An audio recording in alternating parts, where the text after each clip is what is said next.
Izin tanya Pak, saya sudah mencukupi angka kreditnya untuk kenaikan pangkat dan kenaikan jabatan. Apa yang selanjutnya harus saya lakukan? Bagaimana cara pengusulannya, kemana mengusulkannya, dan dokumen apa saja yang harus saya siapkan? Katanya untuk 4B ke atas itu mengusulkannya lewat LPMP, apakah itu benar? Oke, ini pertanyaannya beruntun ya, banyak banget. Kita jawab satu persatu ya. Yang pertama yaitu apa yang harus kita lakukan ketika angka kredit kita sudah mencukupi. Yaitu yang pertama harus disetujui dulu paknya oleh kepala sekolah ya, atau atasan langsung kita. Jadi kalau kepala sekolah ya atasannya, kalau guru ya kepala sekolahnya. Narik angka kredit kumulatif, jadi integrasi, konversi, jadi kumulatif dan disahkan itu menjadi SK penetapan angka kredit. Kalau sudah jadi angka kreditnya itu berbeda prosedurnya antara kenaikan pangkat saja atau kenaikan pangkat plus jabatan. Kalau kenaikan pangkat saja maka kita bisa langsung menyusun dokumen untuk diusulkan. Tapi kalau kenaikan jabatan kita harus uji kompetensi dulu, jadi daftar dulu di akun SIM PKB. Kalau nggak bisa langsung di akun, bisa menghubungi operator SIM PKB Dinas Pendidikan ya, untuk kita nanti dimasukkan ke dalam daftar peserta uji kompetensi. Nah, setelah uji kompetensi lulus itu baru kita mengusulkan SK jabatan fungsional. Itu SK jabatan fungsional itu yang mengeluarkan siapa? BKD ya, yang mengeluarkan BKD, tapi surat pengantarnya itu dari dinas. Jadi ngusulnya dari dinas, nanti yang mengeluarkan SK jabatan fungsional sesuai dengan jenjang jabatan kita yang baru itu adalah BKD ya.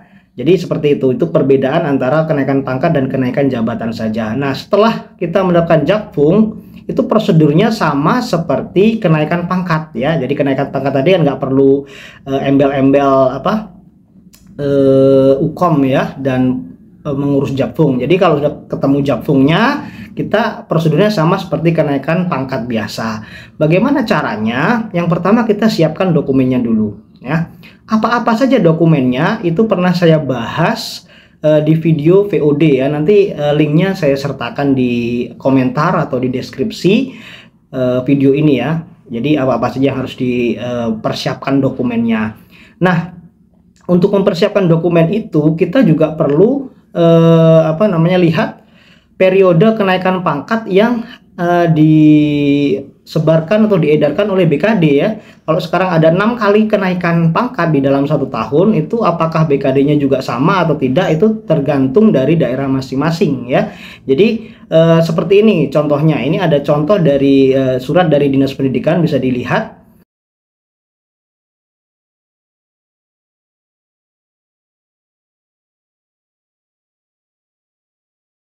Jadi itu contoh dari suratnya. Untuk daerah masing-masing mungkin berbeda-beda ya. Kalau sudah dapat edaran seperti itu, kita langsung saja siapkan dokumennya.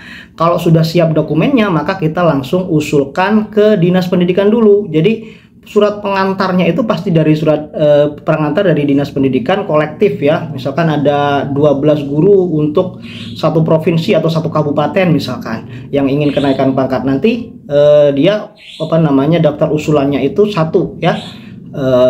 Surat pengantarnya nanti diantar bersama berkas di PKD, baik itu secara online maupun secara offline, kan beda-beda ya. Kalau kami di Provinsi Lampung itu sudah online, jadi kita cuman mengusulkan untuk dibuatkan surat pengantar. Nanti surat pengantarnya kita satukan dengan dokumen kita PDF ya, kemudian kita upload di SAPKT Simpedu namanya, itu langsung ke BKD.